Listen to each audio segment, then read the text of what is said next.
हम लोग कार्यक्रम आगे बढ़ा रहे हैं और जो हमारी की नोट स्पीच है आज की, उसके लिए ऐसे व्यक्ति को हम बुला रहे हैं जिसका परिचय देना बहुत आसान काम नहीं है। जैसे मैंने पहले बोला था कि हमारे पास लीडर्स बहुत कम हैं। डॉक्टर राजीव मल्होत्रा जी जब इस देश में आए थे तो 20 वर्ष के थे, पढ़ने के लिए आए थे। उसके बाद इन्होंने पीएचडी की फिजिक्स में। उसके बाद काफी कंपनियां बनाई पूरे वर्ल्ड में और काफी एग्जीक्यूटिव रहे और उन्होंने इस कंप्यूटर क्षेत्र में गए, वहां पे काफी हार्ड वर्क करके अपने को एस्टेब्लिश किया। एक योग होता है जो आप लोगों ने शायद ना सुना हो, उसको कहते हैं विषाद योग। सारे योग हैं, गीता में लिखे हैं, लेकिन ये योग नहीं लिखा है। ये योग वो होता है विषाद योग, जो व्यक्ति बहुत बड़े बड़े कार्य करते हैं वो इस योग से जाते हैं। उनको लगता है कि हमें अपने जीवन में कुछ कार्य करना है और जो छोटा सा जीवन है हम उसका बीड़ा लें। सभी लोग चाहते हैं कि विवेकानंद हो, सुभाष चंद्र बोस हो, भगत सिंह हो, लेकिन हमारे पड़ोसी के घर में पैदा हो। हमारे बच्चे को हम नहीं बनाएंगे, अपने बच्चों को मजबूत नहीं बनाएंगे, दूसरे के बच्चे को बनने दें। तो डॉक्टर राजीव मल्होत्रा जी ने 44 वर्ष की उम्र, वो उम्र जो कुछ लोग उस उम्र से छोटे होंगे, यहाँ पे अधिकतर लोग बड़े हैं, वो कैरियर बनाने की उम्र होती है, पैसा कमाने की उम्र होती है, लेकिन समाज को कुछ देने के लिए सैक्रिफाइस करना बहुत जरूरी होता है। कटारे जी ने भी आपको बताया, ये पैसा जो है ये आपके साथ में नहीं जाएगा, आपके सगे संबंधी भी आपके साथ नहीं जाएंगे। जो आपके साथ जाएगा, जो बैंक बैलेंस आपके साथ जाएगा, वह है समाज के लिए आपने कितना कार्य किया है, कितनी सैक्रिफाइस की है आपने, कितना संघर्ष किया है। और जो काम डॉक्टर राजीव मल्होत्रा जी ने किया है पिछले 15-20 वर्षों की, जो उनका अनुसंधान है, उससे जो पुस्तक निकली है बीइंग डिफरेंट, जिसका हम लोग यहाँ पे प्रचार कर रहे हैं, और ये पुस्तक यदि मुझे लगता है कि आपने नहीं ली तो दो ही कारण हो सकते हैं। या तो आपको सब कुछ मालूम है, जिसकी मैं गारंटी दे सकता हूं कि वो सच नहीं है, लेकिन हो सकता है कि 1% मैं गलत हूं। दूसरा कारण यही हो सकता है कि भाई हम इनडिफरेंस फीलिंग होती है हमारी कि भाई क्या करेंगे, हमको नहीं पढ़ना है। तो ये पुस्तक जो है इतनी महत्वपूर्ण, ये हमारे भाई साहब दिखा रहे हैं, उन्होंने ली है। और मैंने इस पुस्तक की 200 कापियां खुद ली हैं और उनको मैं दे रहा हूं लोगों को। तो जितने लोग इसको पढ़ेंगे, जो कार्य नारायण कटारे जी ने आपको बताया और जो काम हमें करना है, उसके पीछे हमको ज्ञान होना चाहिए कि लोग भक्ति, पूजा, आरती करना, इसमें बहुत ज्यादा इच्छुक रहते हैं और करते हैं, उसमें कोई बुरी बात नहीं है। लेकिन मुझे लगता है कि हम लोग कितने सैकड़ों वर्षों से हनुमान चालीसा पढ़ रहे हैं, रामायण पढ़ रहे हैं, फिर भी राम का मंदिर टूट जाता है। हम लोग कहते हैं कि भाई हम पूजा करेंगे तो राम हमको बचा लेंगे। जब राम अपना खुद का मंदिर नहीं बचा पा रहे हैं तो आपको कैसे बचाएंगे? आपको खुद को हनुमान बनना पड़ेगा और वो शक्ति उत्पन्न करनी पड़ेगी, तभी जाके कार्य होगा। तो जो मैंने कहा है कि लीडर एक तो कम है, दूसरे फॉलोअर्स भी कम हैं। अगर हमारे समाज से एक लीडर निकला है डॉक्टर राजीव मल्होत्रा, तो हम अगर अच्छे सपोर्टर, अच्छे फॉलोअर्स भी बन जाएं तो मुझे लगेगा कि हमारे हिंदू धर्म को फिर कोई खतरा नहीं है। तो मेरा आपसे बार बार यही अनुरोध है कि कि डॉक्टर राजीव मल्होत्रा के व्याख्यान के बाद में उन्होंने यहाँ प्रॉमिस की है कि उनको जितनी देर रुकना पड़ेगा उतना रुकेंगे और हर व्यक्ति जो पुस्तक खरीदेगा उस पुस्तक में साइन करेंगे और हमारे अजय जी जो हैं वो फोटो भी खींचेंगे आपकी और आपको ईमेल करेंगे। ये सब हम इसलिए कर रहे हैं कि आप किसी भी तरह उस पुस्तक को आत्मसात कर पाएं, उस पुस्तक में जो लिखा है उस ज्ञान को ले पाएं। तो मैं इतना कहने के बाद में मैं अनुरोध करूंगा डॉक्टर राजीव मल्होत्रा जी से कि वो हमारे बीच आए और अपना व्याख्यान प्रस्तुत करें। डॉक्टर राजीव मल्होत्रा, आप लोग खड़े होके एक बार उनका अभिवादन करें सभी लोग। धन्यवाद।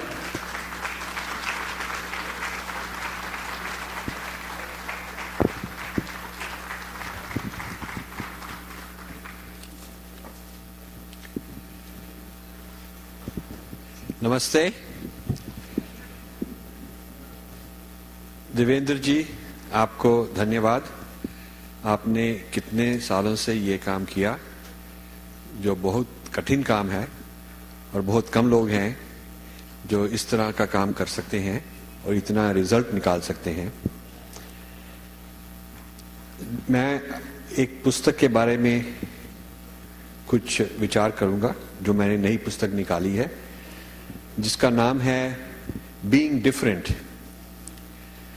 पहली बात तो ये है कि जब लोग ये टाइटल देखते हैं किताब का, तो कई लोग तो पूछते हैं why do you want to be different, why don't you want to be same.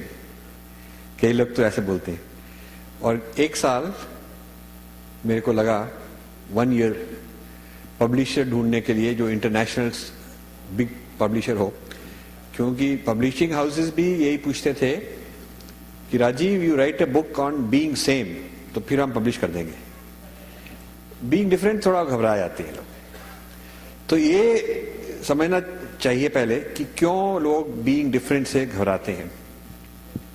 Being different जो है कि हमारा और किसी और से कुछ वी आर डिफरेंट, इसमें कोई शर्म की बात नहीं है, इसमें कोई घबराने की बात नहीं है। There is no violence, there is no hatred, we are different, that's all.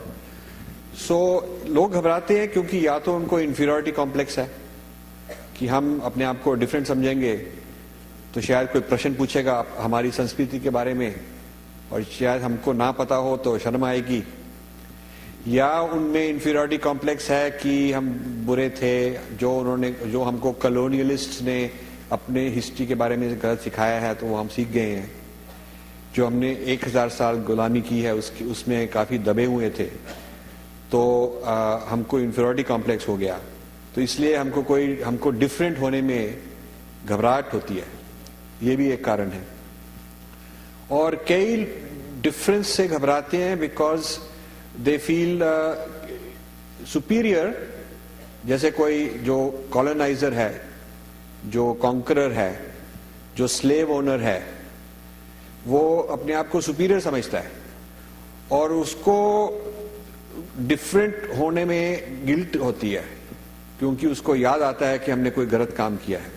So difference को समझना चाहिए इस तरह से ताकि हमको कोई उससे घबराहट ना हो। So we can accept being different without feeling worried. अब जो डिफरेंस है, पहले तो आपको समझना चाहिए फिलोसॉफिकली, हमारी जो मेटाफिजिक्स है, हमारे जो धर्म में, इंडियन फिलॉसफी में डिफरेंस जो है वो तो सारी जगत में ही है। एक पौधा दूसरे पौधे के साथ एग्जैक्टली सेम कभी नहीं हो सकता। एक फूल दूसरे फूल के साथ, एक चिड़िया दूसरी चिड़िया की तरह, एक मनुष्य का डीएनए कभी भी दूसरे डीएनए के साथ एग्जैक्ट सेम नहीं होगा। फिंगरप्रिंट सेम नहीं होंगे, स्वभाव सेम नहीं होगा, स्वधर्म सेम नहीं होगा। आयुर्वेद में प्रकृति, हर एक इंसान की इंडिविजुअल यूनिक डिस्टिंक्ट प्रकृति है। नेचर, कैरेक्टर, कॉम्पोजिशन, फिजियोलॉजी सबकी से किसी की भी सेम नहीं होती। सो ये जो प्रिंसिपल ऑफ डिफरेंस है ये तो नेचर में है, और ये जो दुनिया में ज्योग्राफीज हैं वो भी डिफरेंट हैं। कहीं डेजर्ट है, कहीं स्नो है, कहीं पहाड़ है, कहीं समुद्र के पास है। तो क्योंकि ज्योग्राफीज डिफरेंट हैं, वहाँ खाने का इंतजाम भी अलग होता है। कोई लोग क्या खाते हैं जो वहाँ उगता है, कहीं और कुछ खाते हैं जो कुछ और उगता है, लोगों की हिस्ट्रीज भी अलग आई हैं, इसलिए जो सिविलाइजेशंस पैदा हुई हैं पिछले कई हजार सालों में वो अलग अलग तरीके से पैदा हुई हैं, तो इसलिए डिफरेंसेस हैं। तो डिफरेंसेस में आप कोई परेशानी की बात नहीं है, तो डिफरेंसेस को आप सेलिब्रेट भी कर सकते हैं, क्योंकि ये नेचर का एक गिफ्ट है कि कितनी डाइवर्सिटी है। डिफरेंसेस को आप डाइवर्सिटी की तरह सेलिब्रेट भी कर सकते हैं। अब एक बात कई लोग बोलते हैं हमें कि आप डिफरेंसेस में एम्फसाइज करेंगे तो टेंशन बढ़ जाएगी लोगों में। आप सबको बोलें कि अब सब सेम है तो टेंशन कम रहेगी। तो उसका जवाब ये है कि जब हम डिफरेंसेस को इस तरह से एक्सप्लेन करते हैं, जब डिफरेंस ऐसी चीज है कि I am right you are wrong, इस तरह का जो डिफरेंस है जिसको एक्सक्लूसिविटी कहते हैं, आई एम एक्सक्लूसिवली राइट, मेरा जो रिलीजन है वो एक्सक्लूसिवली राइट है, बाकी सब गलत है। हमारा जो गॉड है it is the only idea of God, any other idea of God is false. जो हमारा पैगंबर है, हमारा प्रॉफिट है, जो कुछ भी हम बिलीव करते हैं, हमारी हिस्ट्री है, that is the only final one, everything else is false. यदि आप इस तरह से डिफरेंस में आए तो फिर तो टेंशन होगी, फिर तो वायलेंस होगी, फिर तो वर्ल्ड वॉर्स होगी, होती जा रही है। लेकिन जो हमारे धर्म है उसमें डिफरेंस इस तरह का नहीं है। सो ये जो problem difference causes violence, difference causes tension जो लोग बोलते हैं, it does not apply to our dharma, क्योंकि जो हमारा धर्म है उसमें हाईएस्ट धर्म इज स्वधर्म, मेरा धर्म। आपका स्वधर्म अलग है। आप किसी भी इष्ट देवता में जान सकते हैं, आप किसी भी तरह के योग में भी पार्टिसिपेट कर सकते हैं, आपसे जो भी साधना फिट होती है वो उसमें जा सकते हैं, आपके साथ जो भी गुरु ठीक है वो उस गुरु को फॉलो कर सकते हैं। किसी ने नहीं ये कहा कि जो मेरा गुरु है, मेरा इष्ट देवता है, जो जिस तरह मैं यज्ञ करता हूं, जिस तरह मैं पूजा करता हूं, वही सारों को वैसे ही करना होगा, नहीं तो मेरा हक है कि मैं जाके उनको ऊपर हमला करूं, उनको कन्वर्ट करूं। ऐसे कभी नहीं हमने हमारे धर्म में बोला। तो जो हम डिफरेंस बोलते हैं उसमें वो ये प्रॉब्लम नहीं है। जो बाकी जो एब्राहमिक रिलीजन्स हैं, जुडाइज्म, क्रिश्चियनिटी, इस्लाम, इनको एब्राहमिक रिलीजन्स कहा जाता है, इनमें एक्सक्लूसिविटी है। और ये हम पुस्तक में काफी डिटेल में एक्सप्लेन किया है कि वो एक्सक्लूसिविटी क्यों है, उसका क्या कारण है और उसका क्या नतीजा है। और ये जो एक्सक्लूसिविटी है ये हमारे धर्म में नहीं है। ये बहुत बड़ी बात है और बहुत हमारे को प्राइड की बात है कि we can have difference with respect.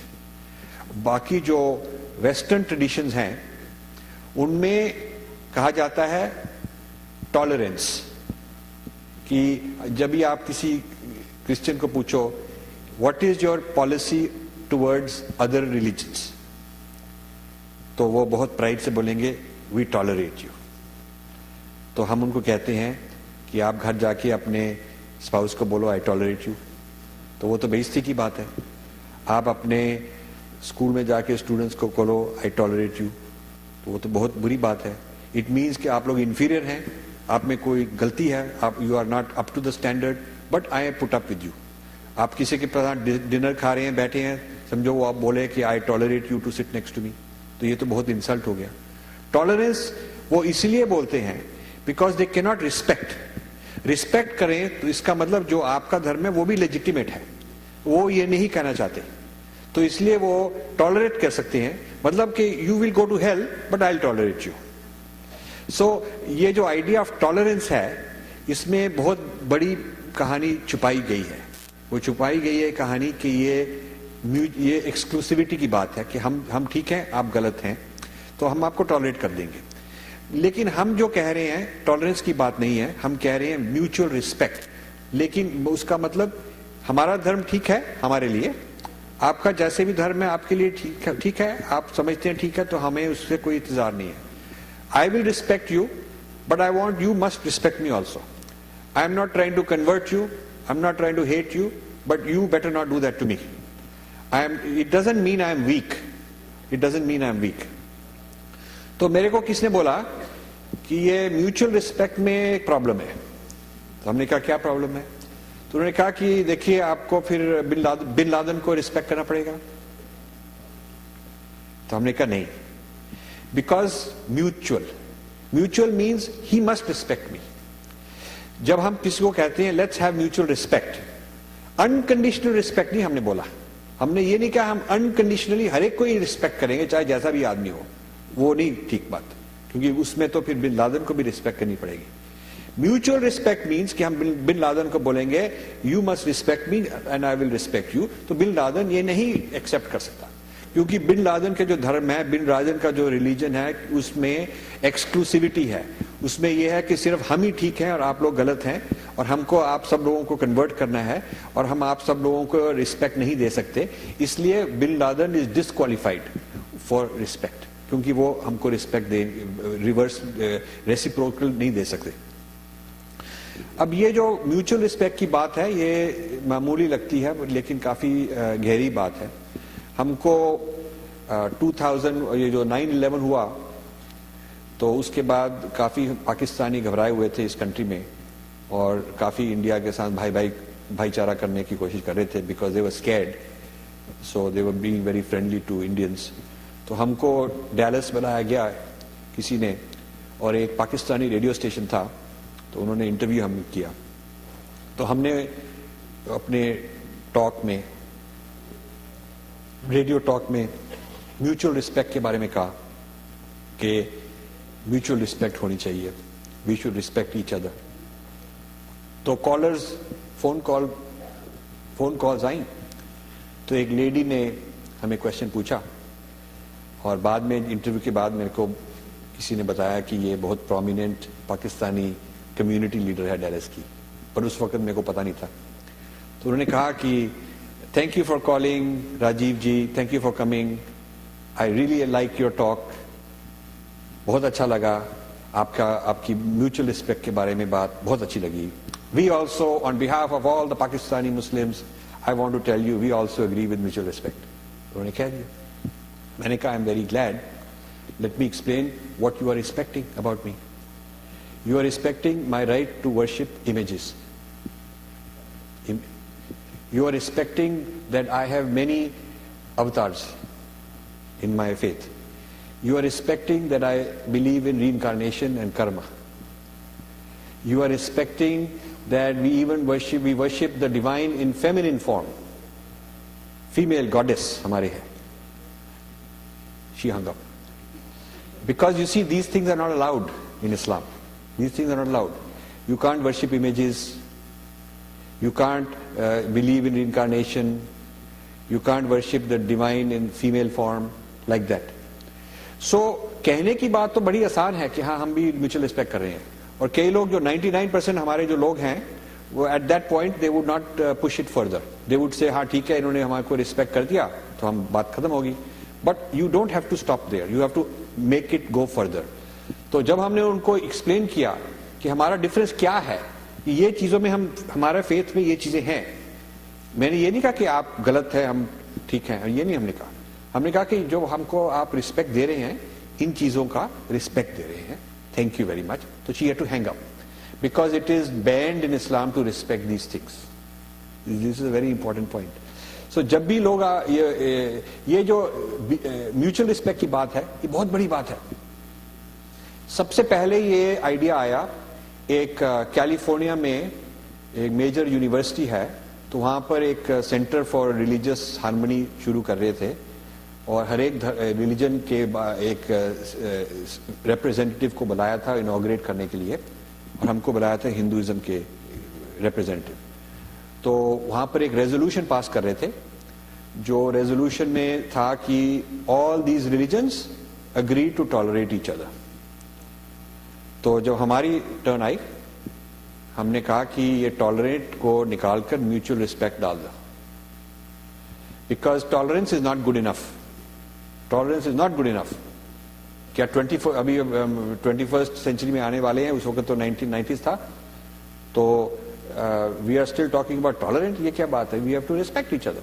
तो इसके बारे में बहुत बहस चली, because people from Abrahamic religions did not want to agree कि we will respect a kafir or an infidel, tolerate तो कर सकते हैं, respect is different।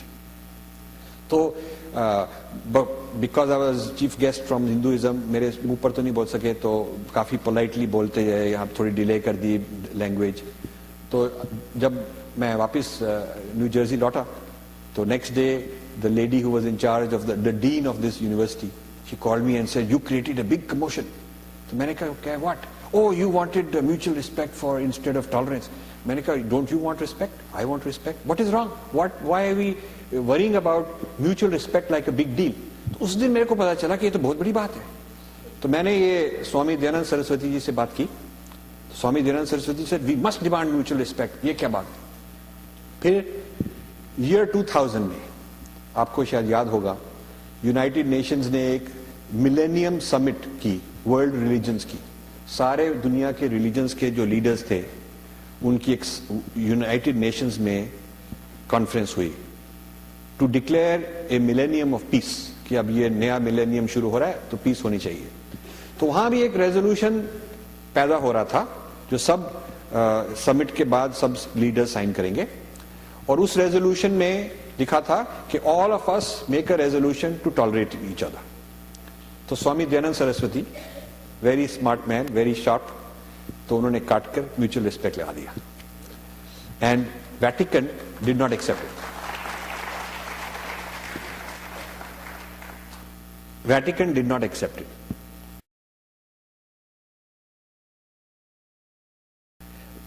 A clarification, वो आप इंटरनेट में है, काफी कंट्रोवर्शियल था, I can send you if you want.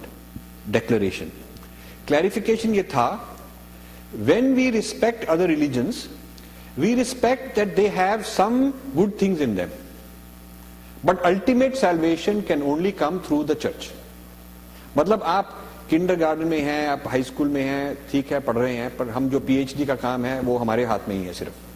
मतलब आप कुछ तरीके तक, कुछ देर तक जा सकते हैं, लेकिन और आप में काफी खूबियां हैं, आपको नाच गाना डांस वांस आता है, आपको आपके ग्रेट लीडर्स हैं, गांधी अच्छा था, ये था वो था, आप में अच्छी खूबियां भी होंगी जरूर, लेकिन जो सैल्वेशन है उसका जो चौकीदार है वो हम ही हैं, you can't get by through us.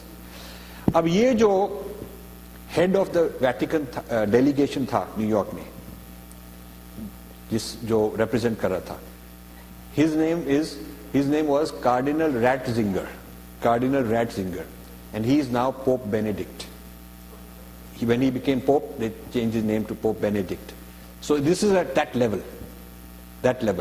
So इसका मतलब ये, आपको मैं इस तरह की कितनी इंफॉर्मेशन इस पुस्तक में है। ये सिंपल बात है, म्यूचुअल रिस्पेक्ट। आप कहीं भी जाएं, आप म्यूचुअल रिस्पेक्ट माने, you are different, you are respecting the other guy's difference, and you want him to respect your difference. इसमें कोई शर्म की बात नहीं है, and this is very politically correct. It will embarrass the other fellow if he can't give you mutual respect. It will embarrass him. If he gives you mutual respect, then you must know, after reading Being Different, how you are different, what all you want respect for. You can say, हमारी ये भी faith है, हम इस चीज में believe करते हैं, हम इस तरह की पूजा करते हैं, ये हमारे देव देवता हैं और इनको हम respect चाहते हैं, हम आपको respect देंगे, आप इनको respect चाहते हैं। And you have to continue this until that fellow will say, नहीं मैं तो respect नहीं देता, बहुत respect हो गया। This is a strategy to argue, क्योंकि हमारे against कई strategies हैं। हमको भी ऐसी strategies चाहिए जो हम भी counter कर सकते हैं, जिसमें हमको कोई शर्म की बात नहीं है, बाकी लोग शर्माएंगे। So एक और problem कई लोग raise करते हैं कि ये जो difference है, हिंदुइज्म का डिफरेंस, हमारी संस्कृति का डिफरेंस, अब now we are all Americans, why are we trying to be different? That is all okay for our previous generations. India में जो लोग थे, they are different, but we are not different, we are Americans. कई लोग ऐसे कहते हैं। उसका जवाब ये है, America is land of hyphenated identities. Hyphenated मतलब इटालियन अमेरिकन है, आयरिश अमेरिकन है, हिस्पैनिक अमेरिकन है, जूइश अमेरिकन है, चाइनीज अमेरिकन है, मुस्लिम अमेरिकन है, अफ्रीकन अमेरिकन है। There is no reason why we cannot have Hindu American. There is no reason. And there is nothing un-American about it. And if you are Irish, doesn't mean you are less American. If you are Jewish, doesn't mean that you are second class American. America is a country जहां आप full class 100% first class American हैं, but you can keep your ancestral identity also. ये आपको पता होना चाहिए. जब भी कोई आपको बोले कि we are all Americans, तो हमको उस चीज की बात जरूरत नहीं है. You have to explain this to them कि Americans respect somebody who respects himself. Americans don't respect if you are afraid, if you can't explain yourself, if you are coward, आपको शर्म आती है. Americans think ये बेकार काम है. Because Americans respect strength and confidence. That is why Americans respect China more than India. Because China is strong. China talks very assertively.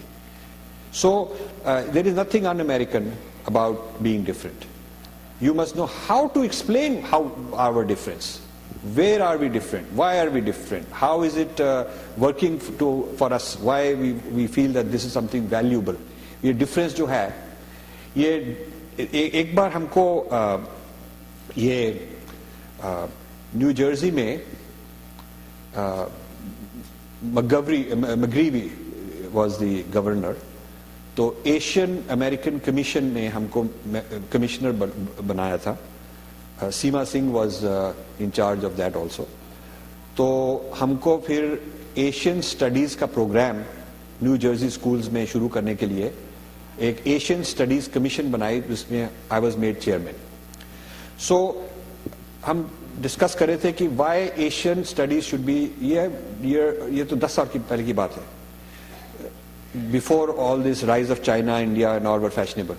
हम ये एंटिसिपेट कर रहे थे कि India will become important, China will become important, and American students must learn about Asia, not be very European centric, because European will go down. There will be more trade, more importance with Asia. Asia के बारे में उनको आना चाहिए, संस्कृति, history, culture, philosophy सब कुछ पता होना चाहिए. तो ये जब हम फिर हमको McGreevy ने बोला कि जो उसकी his sister is a school teacher. तो he said I am surprised to know from you कि ये क्या क्या बायस है हमारे स्कूल टेक्स्ट बुक्स में, because I was telling him कि कितना बायस है. तो he said my sister is a school teacher, you should explain it to her, maybe she will work with you and help you. तो that sister was very helpful. तो उन्होंने एक सम्मेलन था एजुकेटर्स का, तो हमको बुलाया to give a talk on teaching about India, teaching about our sanskriti in the school system. खूब इतना बड़ा हॉल था, स्कूल टीचर्स खूब सारे थे. तो हमने उनको पूछा कि why do you feel you should teach India. You asked me to explain about teaching India, but first you should know why you want to teach about India. So I asked them, please tell me any reason. Why is there interest in, why are you interested in India? तो उनके जो answers थे बड़े अजीब answers थे.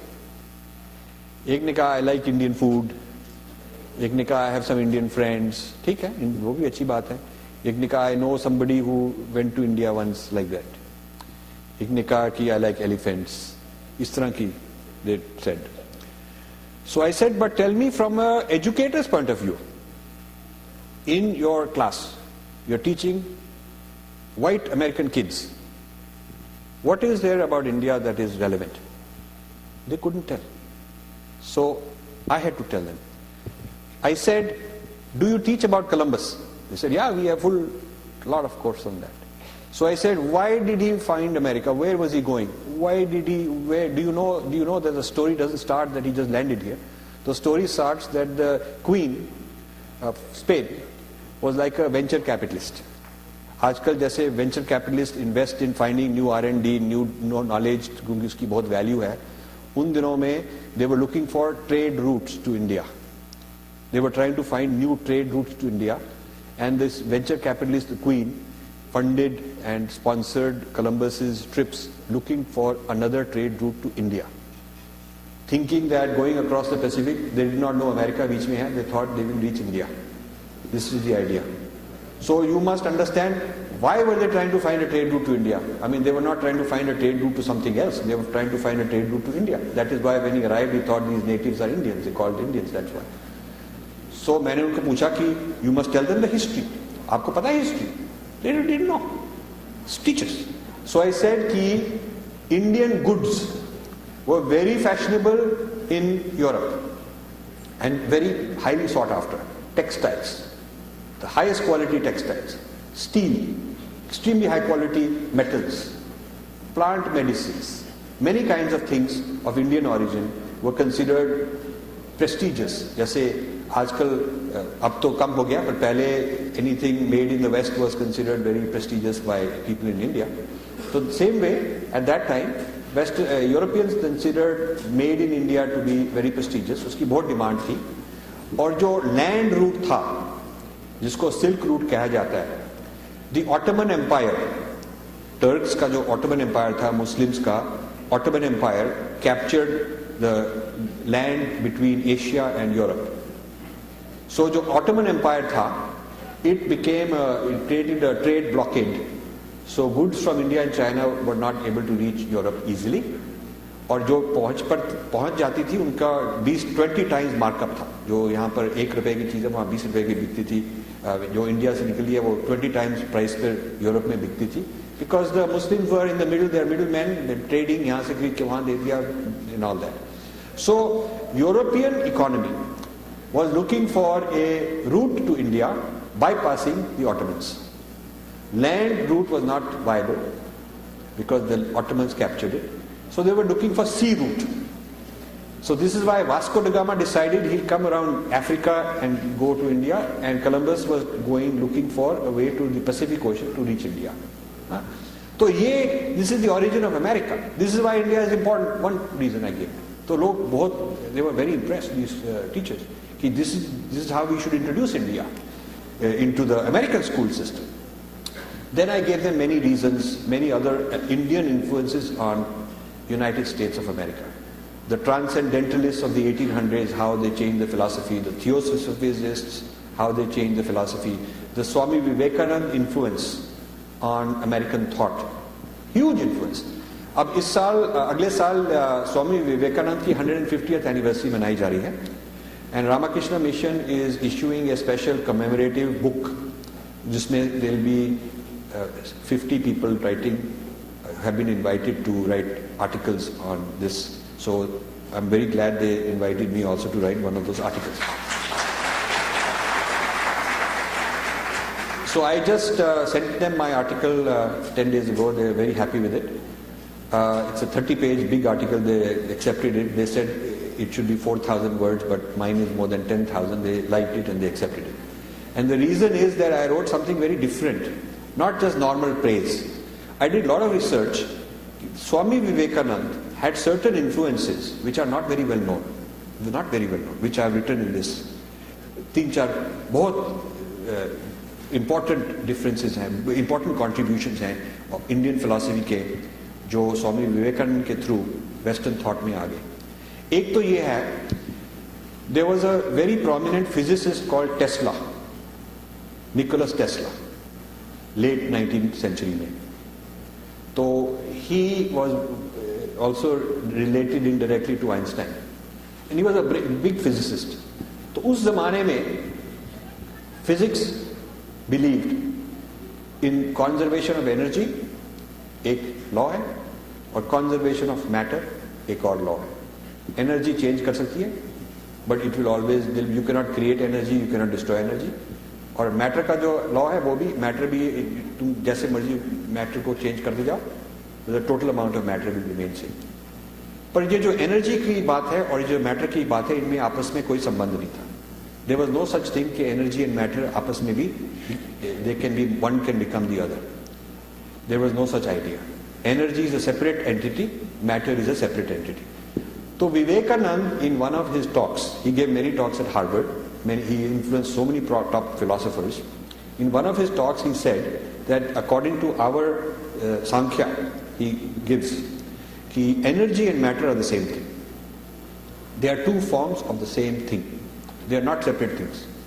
So Tesla was in the audience. He did not agree. And in some correspondence, Tesla then writes to him saying, I would be honored to have lunch with you. ऐसे कुछ, he invited Swamiji. Swamiji went and they had meeting. And there's a lady who was sitting there and watching, and उसने अपनी diary में record किया था कि these two men went on talking till late in the night. And Swamiji basically tried to explain to him, according to our philosophy, energy and matter are the same. And Tesla saying कि according to all the physics we can't accept that. ये बड़ी interesting बात है. Then 10 years later, Einstein comes out with E equals mc squared. Yeah? Now, I'm not saying that Swami Vivekananda knew E equals mc squared. Formula nahi pata tha. He did not have, no Indian I know of had the exact formula between energy and matter. But philosophically, they are the same thing was a very strong idea. So like this, I'm bringing out in this article what all Swami Vivekananda did. And then I'm writing several volumes on the important Indian contributions to Western thought, calculus, not just number zero, but mathematics, infinite series, calculus, lot of chemistry, lot of medicine, lot of philosophy, lot of linguistics, nowadays yoga, meditation, vegetarianism, the ecology, environmentalism, the earth is sacred. ये सब बहुत पुराने हमारे धर्म के ideas हैं.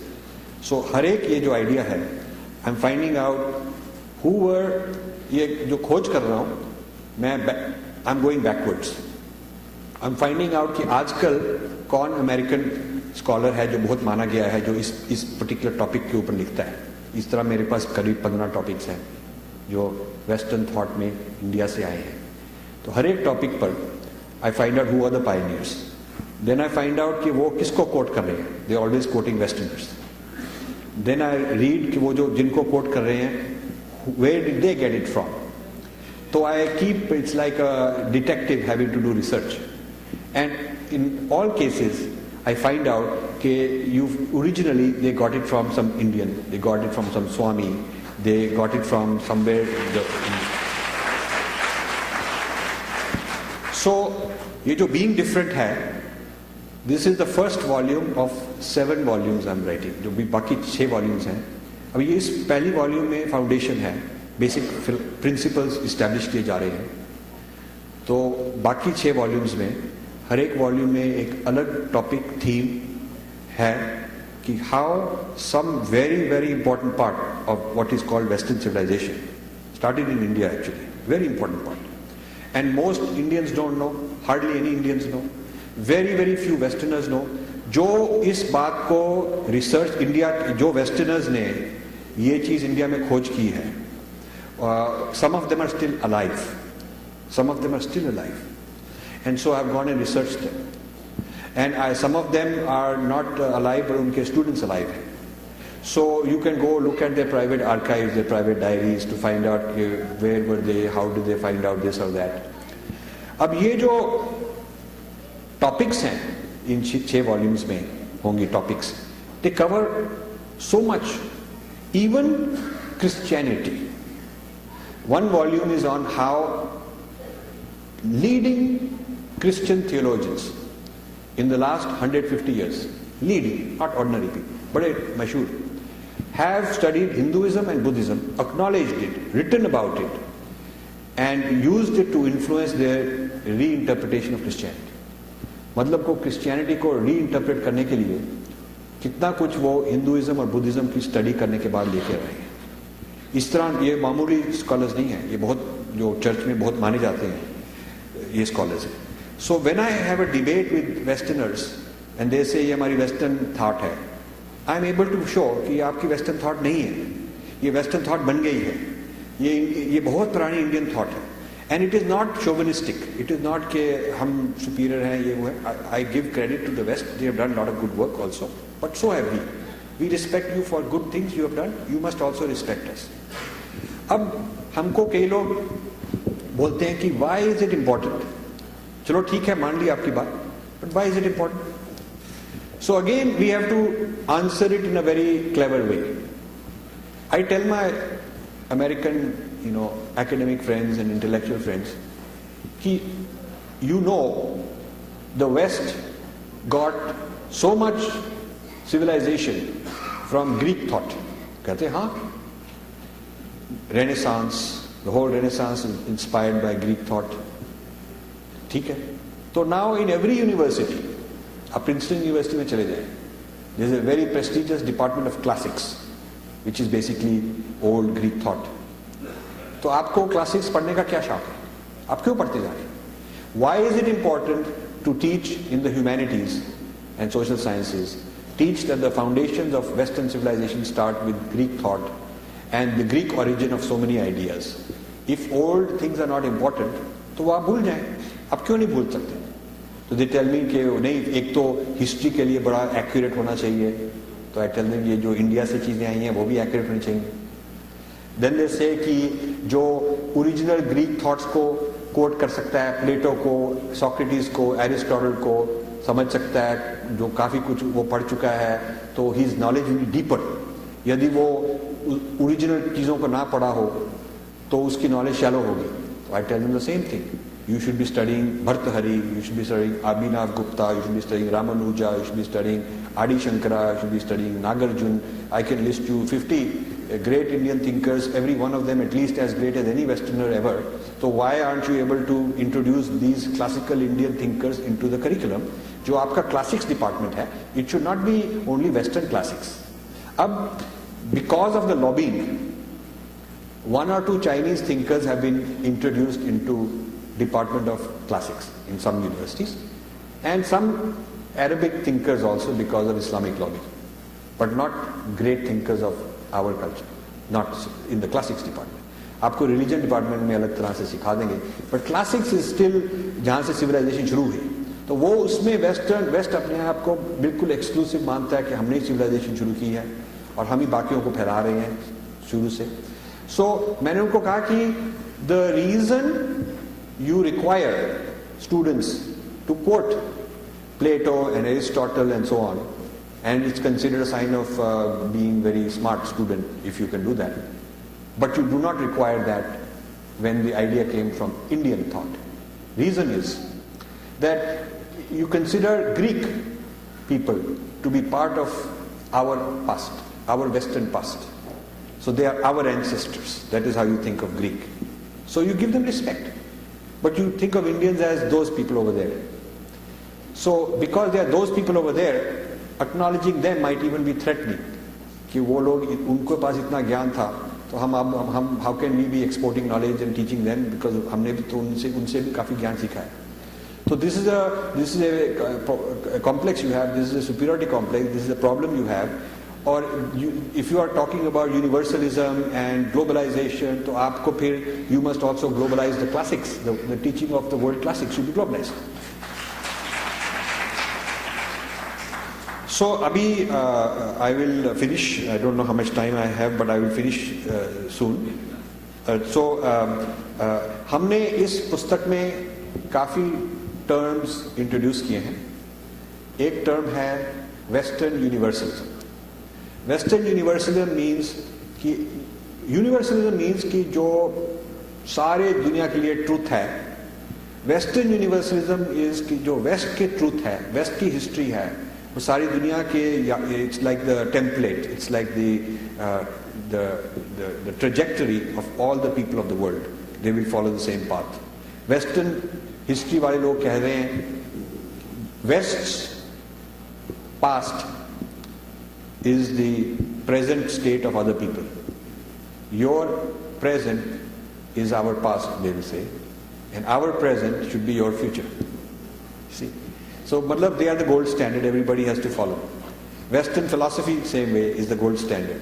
Western economic thought, Western ideas of religion, Western ideas of human rights, these are the gold standard of Western universalism. So, हर एक civilization claim करती है कि हमारे पास universalism है. Even you go to some Native American tribe, they'll have an idea of God, they'll have an idea of, whatever their idea is. Chinese claiming Confucian universalism. Confucian is their old thinker, Confucius, their classical thinker. So they have this term Confucian universalism, meaning कि जो ये हमारी संस्कृति की universalism idea है, ये सारी world को apply कर सकती है. And based on that, they've come up with Confucian modernity, Confucian human rights, ऐसे उन्होंने निकाले ideas. And Islam claims that it has universal truth. It has truth about society, about politics, about God, everything. They have universal truth. So there are three competing universalisms. एक तो Western universalism है, एक Chinese universalism है, एक Islamic universalism है. The question I started asking is there also an Indian claim is, does India have a seat at the table? Does India have a seat at the table? Those three guys have a seat at the table. आपस में लड़ी जाएंगे. Each will say, I am more universal, better, whatever than you. But they have a seat at the table. They are able to negotiate. Who is representing us? कौन represent कर रहा है? Certainly our government is not. They don't think they are going more and more into Western universities themselves. Certainly our media and many intellectuals and universities and all that, they are all going into Western universalism. And at the masses, we are getting sucked and into Islamic universalism. There's a lot of this fashion for Sufism and fashion for Islamic culture in a very soft and popular way. Bollywood has played a role in popularizing that. So, abhi Chinese universalism has not arrived in India, and Chinese universalism, they have not started exporting to other countries in a big way, but they are starting. The Chinese government has started 100 Confucian institutes. 100 Confucian institutes they have started all over the world to spread Confucian universalism in different parts of the world. Indian government has not given them permission so far, but they're looking for a place to start. Africa में, Middle East में, बाकी countries में इन्होंने Confucian Institute शुरू कर दिए to teach their ideology, philosophical ideology. अब ये जो universalisms हैं, each of them is trying to, now this is another term I've introduced, the term is digestion. They're trying to digest us. Digestion means that जैसे if a tiger eats a deer, then there is no more deer left. वो digest हो गया. Digestion के बाद जो खाने वाला है वो तो मोटा तकड़ा हो जाता है, और जिसको खा लिया वो तो गायब हो जाता है.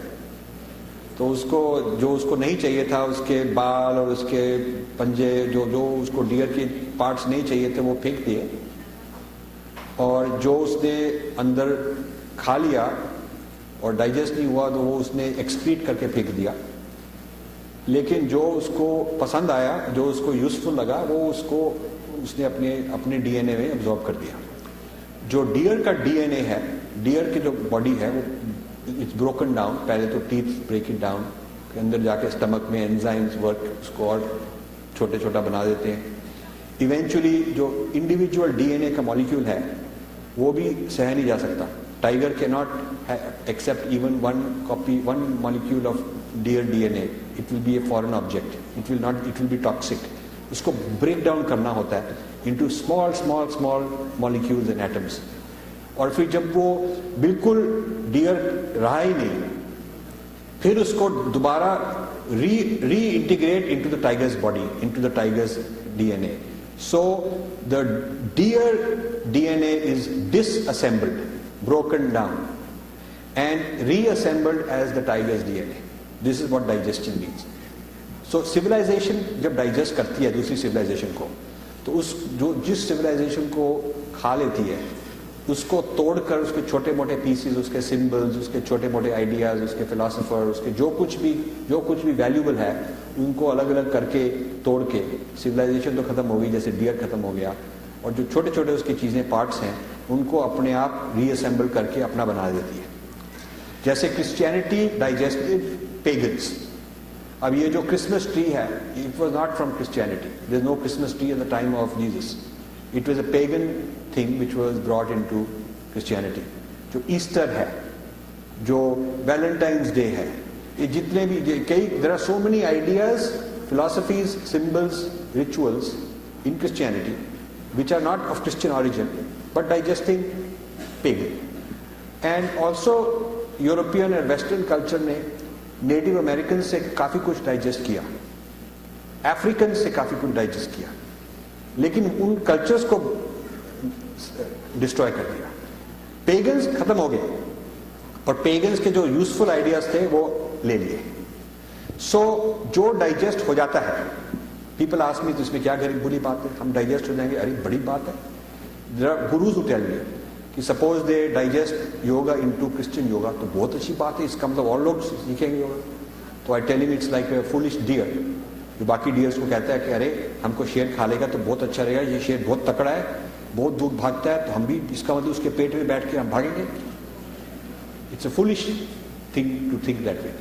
पॉइंट इज के if they digest our civilisation, we don't exist anymore.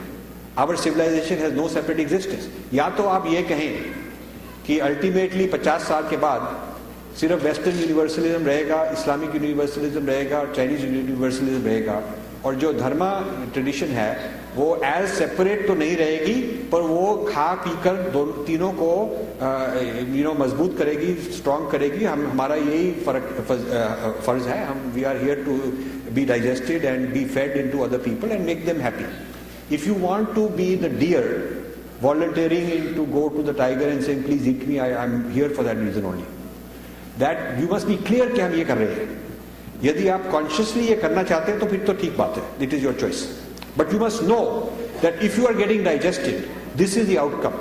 This has been the outcome of previous civilizations that got digested. You know where the Native Americans live? In museums. That is where they live. The pagans, you can find them in art books and history books, but they know living culture. So this can happen to our civilization if we allow it to get digested.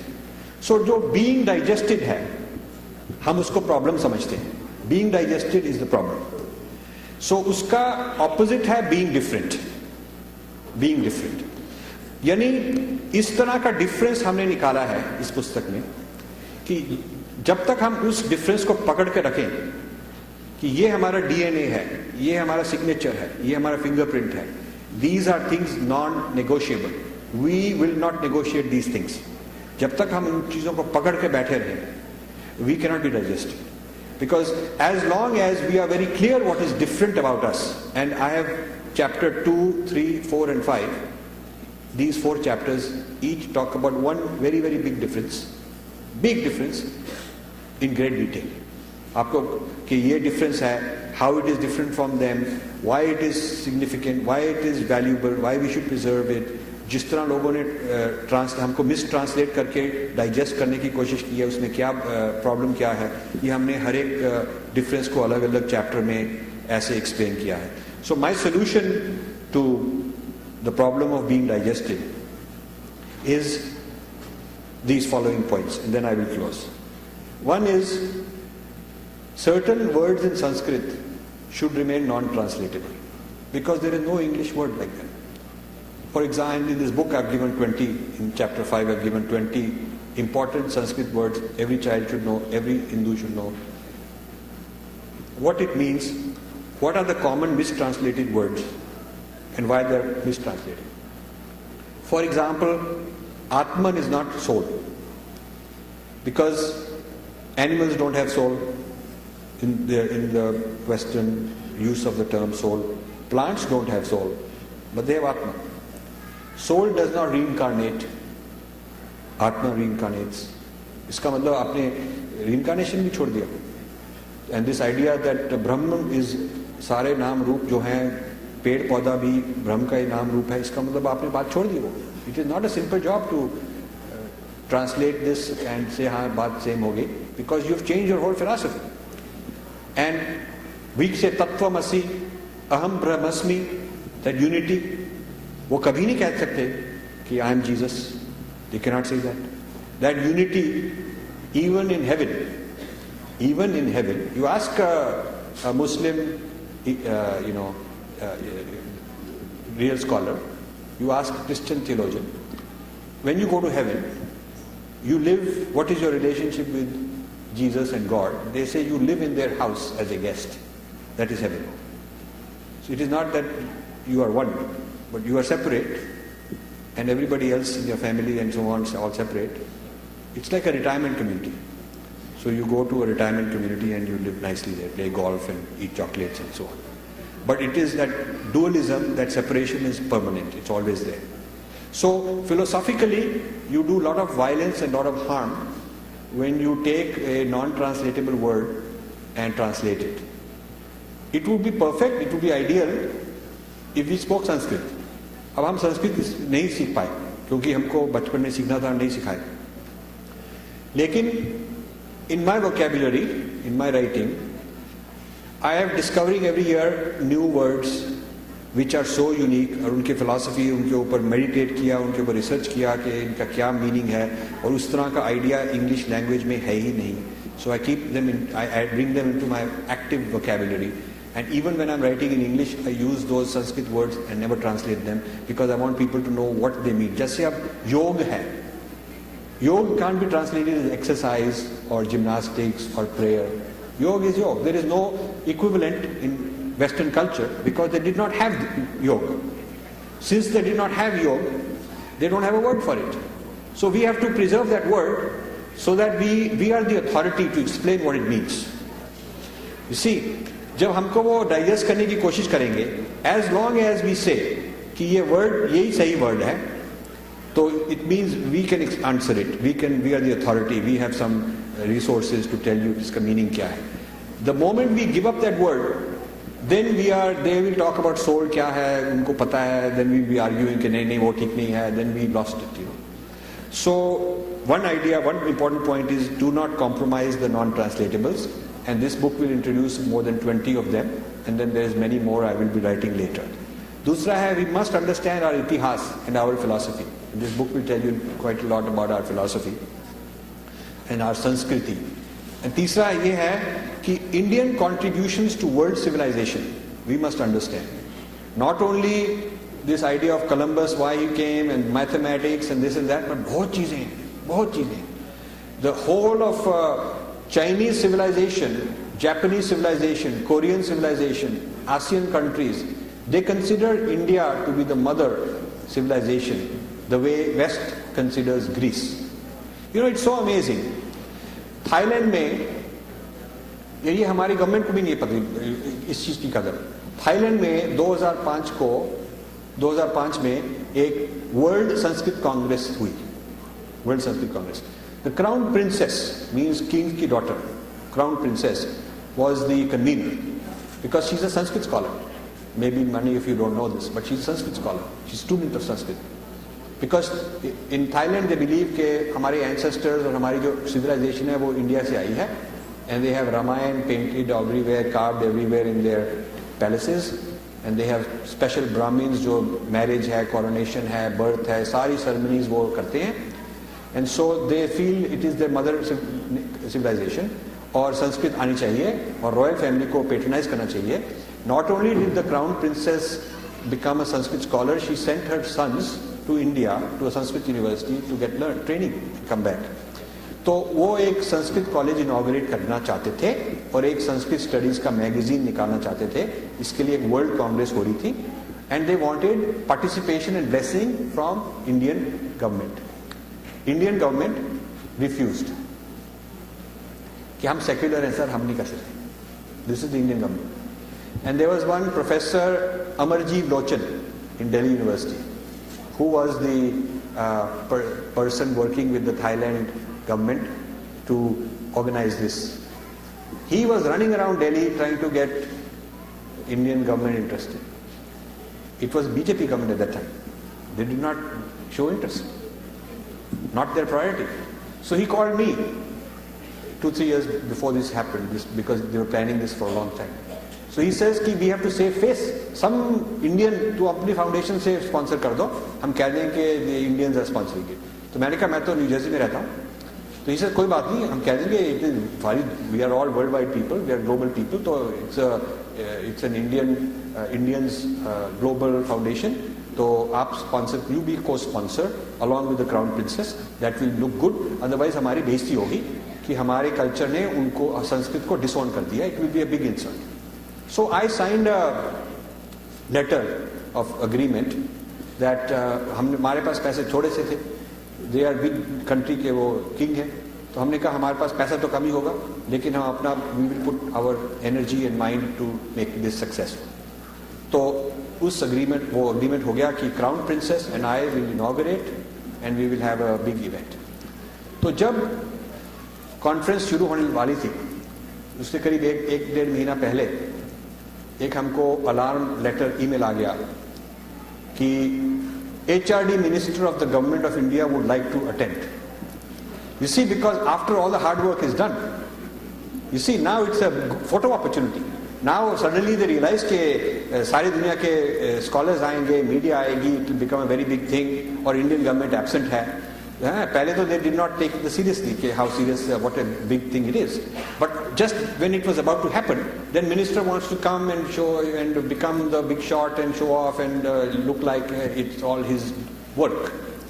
तो हमको उन्होंने कहा कि we would like to request that you please you will be replaced by the minister as the convener.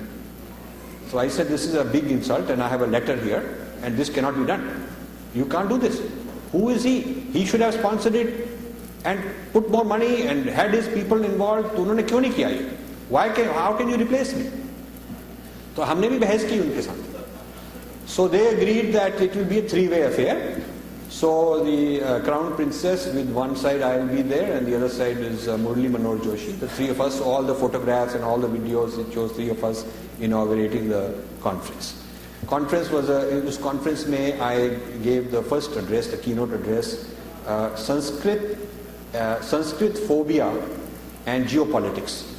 मतलब how Sanskrit was used, digested, a lot of knowledge was taken and then discarded because it is too dangerous for other competing civilizations if Sanskrit becomes too dominant, and how all the organized efforts even in India to separate Sanskrit and marginalize it. इसके बारे में हमने एक paper present किया.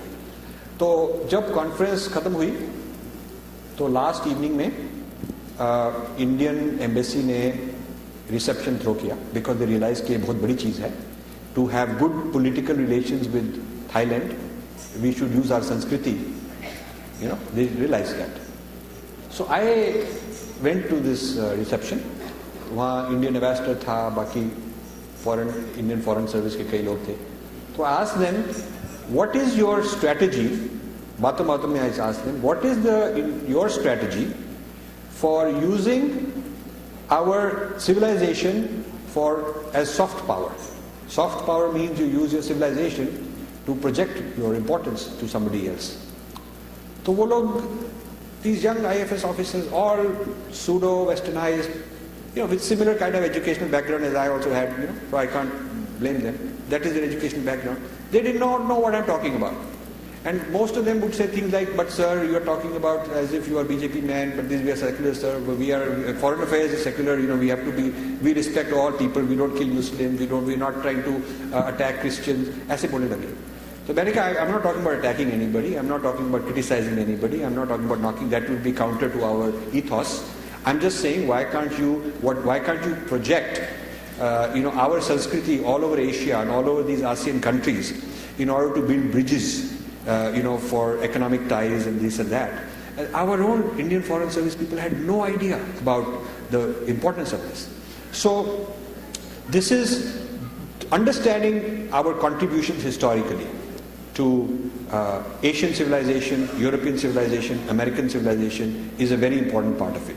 The whole Nalanda and many Viharas, some of you are from Bihar probably originally, and I always tell my Bihari friends that the word Bihar comes from Vihar. Vihar is institution of learning. Bihar, the state, now Bihar and UP and that whole area, was known for its Vihar. They had more than 20 big institutions of learning in the earlier times, similar to Nalanda. And these institutions were like the Ivy Leagues of the world.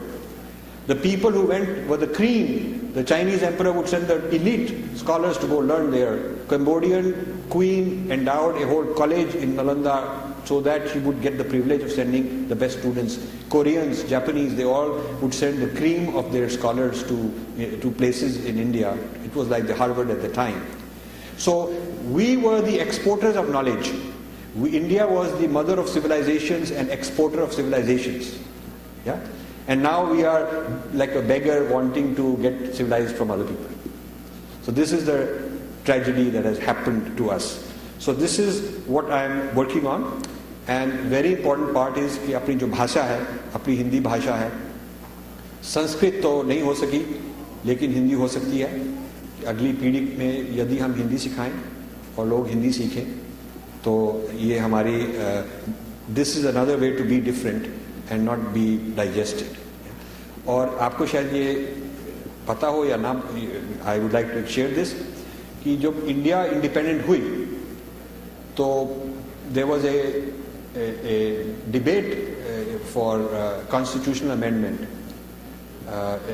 to in parliament for national language, and Sanskrit was proposed. It lost by one vote.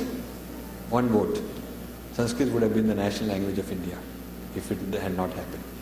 So वो तो नहीं हो सकता अब, लेकिन I think we can, हम हिंदी को मजबूत करके, strong foundation करके आगे बढ़ा सकते हैं.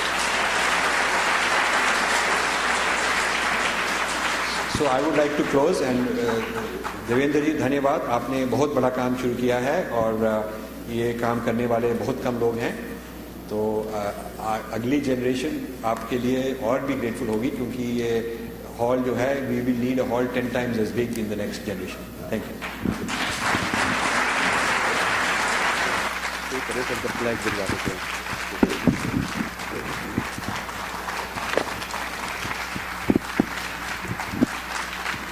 मेरे ख्याल से स्टैंडिंग ओवेशन हो जाए डॉक्टर राजीव मल्होत्रा जी के लिए. मुझे लगता है कि जो काम विवेकानंद जी ने नहीं किया था वो ये काम अब हो जाएगा यदि हम साथ देंगे. अगर हम अच्छे फॉलोअर बन जाते हैं डॉक्टर राजीव मल्होत्रा जी के, तो मुझे लगता है कि हम अपनी सभ्यता को, अपनी संस्कृति को एक ऐसे दर्पण से दिखा पाएंगे जिससे हमारी साख बढ़ेगी.